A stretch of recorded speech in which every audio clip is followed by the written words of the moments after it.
What's good, everybody? Welcome back to the Cali Laveo channel. Thanks for tuning in, watching the video, subscribing, commenting, etc., etc. Shout out to China Observer once again. You know, this is fair use. And I just love all these videos, even though some of them seem to be scripted, but I think this is for real. Sugar baby culture is on steroids right now, not only in America, but in other countries that are thriving too, like China, Japan, etc. You get it. Let's see what's going on with the mistress unemployment overseas. Let's go. Uh-oh. Huanggang Village in Shenzhen is widely recognized as a wealthy village, and it used to be famously known as the Mistress Village. Back in the day, the village was full of beautiful women. Their boyfriends were mostly businessmen, white-collar workers, and truck drivers who traveled between Hong Kong and Shenzhen. At its peak, Huanggang Village had around 50,000 mistresses. The village was packed with massage parlors, karaoke bars, nightclubs, and other places associated with the sex industry, earning it the nickname a paradise for Hong Kongers. However, in recent years, as Hong Kong's economy has declined, the once popular trend of keeping mistresses has gradually faded. Huanggang Village is separated from Hong Kong by just a river. Although it's called a village, it's essentially in the heart of the city. This village, with a history of over 700 years, is now known as one of the most affluent urban villages. Wow. And you see those apartments there in the background, or should I say condos. Those are not cheap to live in, not even overseas. You're going to be you're going to be giving up some money for that. Um, I mean, that's what the new standard of living is in America, is those skyscraper condos. The village gate is decorated with intricate dragon carvings on stone pillars, with lions standing guard in front, creating a luxurious atmosphere. Nice. Even from a distance, you can't help but marvel at the grandeur that sets it apart from other urban villages. In the 1990s, Shenzhen took advantage of its proximity to Hong Kong, leveraging special policies and incentives during China's reform and opening up era. As a result, a large number of Taiwanese, Hong Kong, and foreign enterprises came to invest and build factories in Shenzhen. With capital flowing in, many investors and business people from Taiwan and Hong Kong followed. Shenzhen, as a special economic zone and the forefront of reform, also attracted thousands of migrant workers, including many young and beautiful girls. These girls mostly came from rural areas. Some were quite simple and used to a hard life, making them easier to get along with. They carried the burden of supporting their families at a young age. At the time, wages and prices in Shenzhen were relatively low. Wealthy men from Hong Kong could spend between 4,000 to 8,000 Hong Kong dollars to keep a young woman in an urban village. Soon, the trend of keeping Ooh-wee. mistresses spread throughout Shenzhen. The so-called mistress villages were residential areas where wealthy men kept their mistresses. During China's rapid economic growth, some businessmen and officials would secretly establish such homes on the outskirts of the city to hide. Look at that beautiful home. Jeez, that's crazy. Oh my God. And never do you see the top painted black. How many houses do you see that's actually painted black in America? Not a lot. So anything goes over there. That's crazy. From their wives.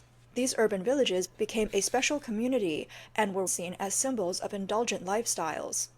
Huanggang Village is near the Huanggang port, which was a key crossing point between Shenzhen and Hong Kong. A certain flashy group of people regularly passed through this port. They wore large gold chains, carried bulky cell phones, and spoke Mandarin with a Hong Kong accent. They frequented the most upscale restaurants in Huanggang Village, often accompanied by young, beautiful women. As this lavish lifestyle expanded, certain residential developments in Shenzhen's Luohu district, like Yijing Garden and Jinglu Garden, became known for their high concentration of mistresses.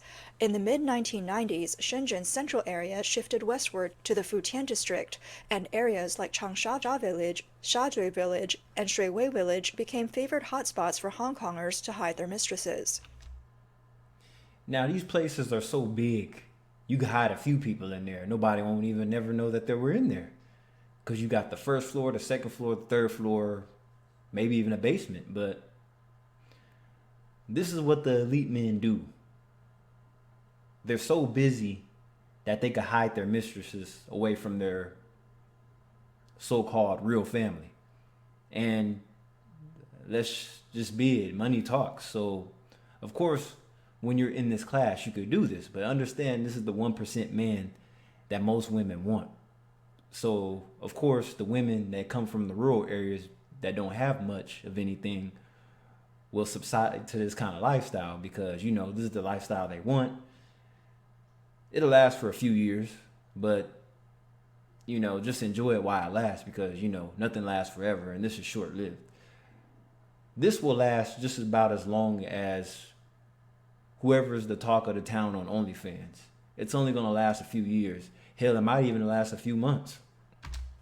The widespread and open practice of keeping mistresses was arguably unparalleled in Chinese communities. According to Hong Kong anthropologist Professor Tan Xiaowei, by the late 1990s, 1 in 6 Hong Kong men working in mainland China had a mainland wife. Not all of these men were big bosses. Some were ordinary workers earning tens of thousands of Hong Kong dollars per month.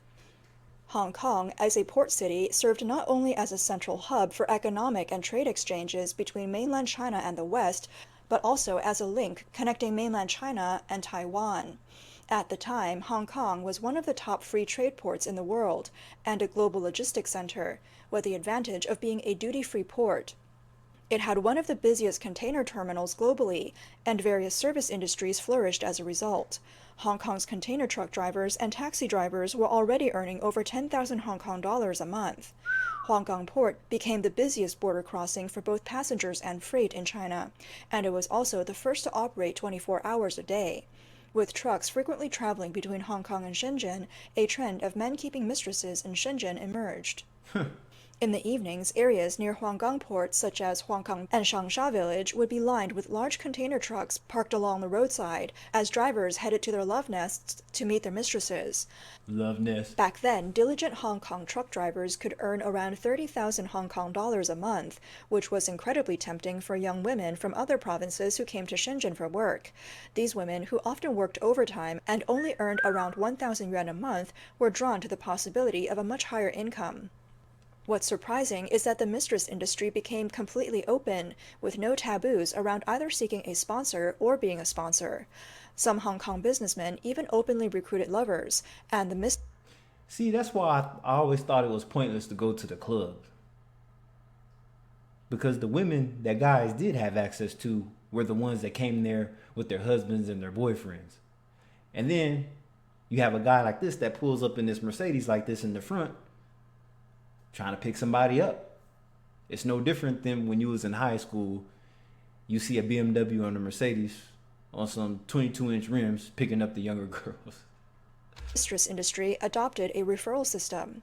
A woman who had already become the mistress of a Hong Kong man would recommend her cousins or close friends when she knew that her lover's friends were also looking for someone in the mainland. These women, often matched by their hometown friends, quickly became mistresses to Hong Kong truck drivers. The men would rent a place close to the border and provide their mistresses with around 4,000 to 5,000 Hong Kong dollars a month for living expenses. Damn. Aside from waiting for the drivers to come back for a short rest, the daily routine for these women consisted of shopping, playing mahjong with their friends, and comparing who received the most money from their patrons. So understand something. So it wasn't just businessmen. It was mentioned several times if you guys were listening, but truck drivers even had these concubines as well. A truck driver. Even back then, truck drivers get paid a lot of money in the United States, and they're getting paid over there as well. So even though these jobs, these people work long hours, just like a nurse. So you got to understand, they could hide their second lifestyle, or they could hide their concubine, because they're not going to bring them home in their primary home. No. You always have your job transporting.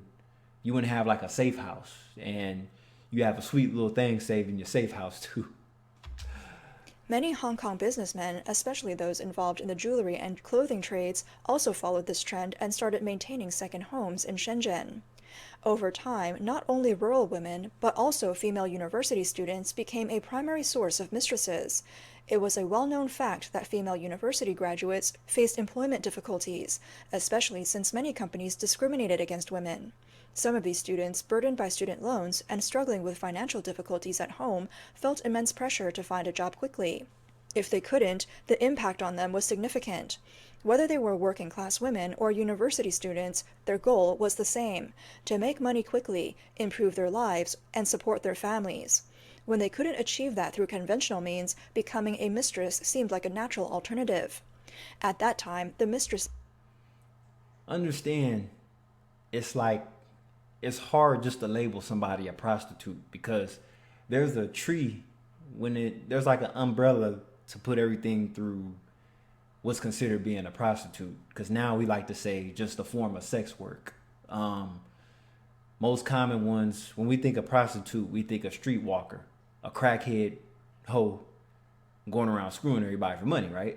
But then you have the strippers, you have the bar girls, and pretty much you get it. There's ways to hide it. They do it in barbershops, nail salons. There's so many ways to hide it, but I guess that's indoor sex work, because you have indoor sex work and then you have outdoor sex work, which is the most obvious in the red light districts.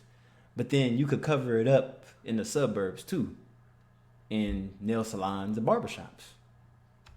industry in Shenzhen had already become well organized, symbolizing a certain sense of fashion and trendiness. Hong Kong media even gave Shenzhen the name Mistress City. Mistresses in Shenzhen generally fell into two categories. The first was the long-term type, where the woman's Hong Kong boyfriend was usually older, and there was a more established emotional bond between them, making the relationship relatively stable. The second was the short-term type, where the relationship only lasted around a year or so, resembling more of a cohabiting boyfriend-girlfriend situation. Typically, when the man stopped showing up or refused to pay for her upkeep, the woman would break up with him, sell off everything in the house, end the lease, and either leave Shenzhen or find another man to support her. That just seems like a lot of work. You pick out a concubine, you house them and everything, but then when you don't want to deal with them no more, you gotta sell or get rid of everything that you bought the person. I'm like, but if you basically rented the woman, so why would you buy assets for a woman that you rented? The woman is for rent, it's short term, but yet you actually purchased all this stuff that was hard to get rid of. That doesn't really make much sense, but okay. According to a report by Phoenix TV, there were as many as 50,000 mistresses in Huanggang Village alone. Other areas like Bagualing, Hongguei Road, and Xinzhou were also densely populated with mistresses. Rolls Royce. In other parts of Guangdong, such as Zhangmutou in Dongguan, the number of mistresses reached a peak of 120,000. It's estimated that there were at least 300,000 mistresses in Shenzhen. Jeez. Many Hong Kong men chose to have their mistresses settle down in these areas, and if you talk to these women, they would all say the same thing: in a couple of years, my child's father will arrange for his Hong Kong residency. Adi, a young woman from rural Hubei, saw her allowance from her Hong Kong boyfriend increase from 8,000 yuan a month to 20,000 yuan. Damn. She kept herself well groomed, visited beauty salons for manicures, enjoyed afternoon tea, played mahjong with friends, and spent her evenings watching movies or chatting online. She had a comfortable place to live, and her job was simple. She only needed to spend 4 or 5 nights with her boyfriend each month. Every time they met, he would also give her gifts like bags, shoes, or cosmetics. For Adi, who had never finished middle school and lacked any real skills, this lifestyle left her feeling content. One girl once said, "Working in a factory means laboring for over 12 hours a day, barely earning a few hundred yuan. Living with a Hong Kong man means no work and no worries about life. What's wrong with that?" As the phenomenon of being a mistress became more common, the mistress villages flourished, coinciding with Hong Kong's golden age of economic growth. The community in these villages became increasingly complex, with relationships becoming more transactional. Take Xiaoling, for example. She stopped her education after middle school and heard that she could make good money in Shenzhen. To support her family, she followed her fellow villagers to Guangdong to work. At first, she worked in a factory and lived in a dormitory, but soon she moved out. She met a wealthy Hong Kong businessman who claimed to be single and said that she was lonely from working abroad. Xiaoling, young and inexperienced, fell for his sweet talk and became his mistress. Later, she found out that he had a wife and daughter in Hong Kong. Even though she realized that she had been deceived, she couldn't give up the comfortable life. Once again, money talks. Of course not. The relationship's been going on for a while, and he's been throwing money at her, gifts at her. So why would you leave just to go back and work in a sweatshop? Just about any girl would do this and keep it going. They don't mind being the side piece, just as long as they being treated right. and you get free housing, free. It's a transactional relationship because when he calls, she better answer the phone. See, that's the thing. You got to be available when he calls you, or else you putting your ass out there on the street. The businessman promised Xiaoling that if she could give him a son, he would give her a lump sum of 300,000 yuan, a Oh. huge amount at the time. The condition was that the child would be raised by his wife in Hong Kong, and Xiaoling would not see the child again. If it were a daughter, she would receive 80,000 yuan, but the child would still go to the wife. Xiaoling accepted, reasoning that even after 10 or 20 years of hard work, she couldn't earn that kind of money. After Xiaoling gave birth to a daughter, the businessman quickly arranged to send the child to Hong Kong. It wasn't until Xiaoling experienced the pain of being separated from her child that she realized what sort of deal she made. She begged the businessman to let her keep the baby until the child's first month, but he refused and transferred the promised money to her. He also told her to disappear immediately, warning that if she continued to bother him, her reputation would be ruined. Xiaoling then realized that she would never see her child again, and the businessman ruthlessly abandoned her. Many women in the mistress villages had experiences similar to Xiaoling's. Some didn't have children, but their stories often ended in sadness. After China joined the World Trade Organization, it became closer to Western countries, and the incomes in mainland China started rising. Real estate prices continued to climb, and the pressure of high costs discouraged Hong Kong men from keeping mistresses in Shenzhen. Nowadays, Hong Kong's economic growth has been dragged down by the mainland's economic slowdown and tensions between China and the U.S. Foreign investments in Hong Kong are rapidly withdrawing, and Hong Kong's status as an international financial center continues to decline. Former mistresses either sell off their possessions and look for other wealthy men to support them, or return to the workplace. They are like a form of property attached to their patrons. So basically, it's like a field trip for most of them because a lot of them aren't going to find this lifestyle with somebody else again. If they do, it'll be a while. But by the time they do, they probably found their dream job that's better than what they were before they met the first wealthy guy, 1% man that took them in. Always at risk of being discarded. One woman who had been a mistress to 4 different Hong Kong men said, "Now Hong Kong men have no conscience when it comes to mistresses. Because of the economic downturn, they don't offer lifelong support anymore. It's become more like a monthly rental arrangement." In recent years, you hardly see Hong Kong drivers in Huanggang anymore. Industry insiders say that Hong Kong drivers can no longer afford to spend money in the mainland. Their annual income has dropped to around 200,000 Hong Kong dollars, Damn. which doesn't match the rising cost of living. It's hard enough for them to visit their mistresses twice a month, given they spend over 12 hours a day on the road. Many rely on garlic to stay awake just to maintain their income. Hong Kong's truck drivers are just one example of industries that were once thriving but have now fallen into decline. Today, Huanggang Village has lost its former bustle. If you walk around asking about mistresses, only the older generation still remembers the old stories. So basically, the millennials can't do this no more. As we all know, Hong Kong is a very expensive city. It's similar to San Francisco, New York, skyscraper cities. Cities with a lot of luxury and a lot of people. Unaffordable for the average Joe, right? Which means the average Joe can't afford to put a side piece up in an apartment. Most people have forgotten the secrets of the past. Standing at the archway of Huanggang Village and looking out, the streets are now filled with busy office workers. The mistress village has become a thing of the past. Economic factors have played a role in the rise and fall of the mistress villages. Among Hong Kong's economic decline, Shenzhen's mistress villages are gradually being swept away by the tides of change. One could say that while Hong Kong is in decline, Shenzhen's future may not be so different. The cost of maintaining a mistress is far beyond the reach of ordinary people. However, for China's corrupt officials and wealthy individuals, it's not an issue. In fact, even across the ocean in Los Angeles, there are similar mistress villages. In the hills east of Los Angeles lies an area filled with villa-style residential neighborhoods. As you drive up the mountain roads, you'll see rows upon rows of mansions, surrounded by vibrant gardens. This is Roland Heights. It's said that wealthy Chinese businessmen and officials spend millions to buy luxury homes here under the guise of managing the villas, allowing their mistresses to live there openly. These rich and powerful men can't visit often, usually coming only once a year for 10 days to 2 weeks before returning to China. For the rest of the year, the mistresses are left alone in these grand homes. These women not only live in luxury homes and drive expensive cars, but That sounds kind of depressing though. A lot of the concubines for the time, they spend a lot of times by themselves, and I'm pretty sure they bring a few friends over, have some parties, whatnot. They don't talk about that, but I think the goal is to stay low key and not do that. And I'm pretty sure they have their men on the side too as well. The guy doesn't care. If the woman's cool, she'll probably splurge some bucks on him. Yeah.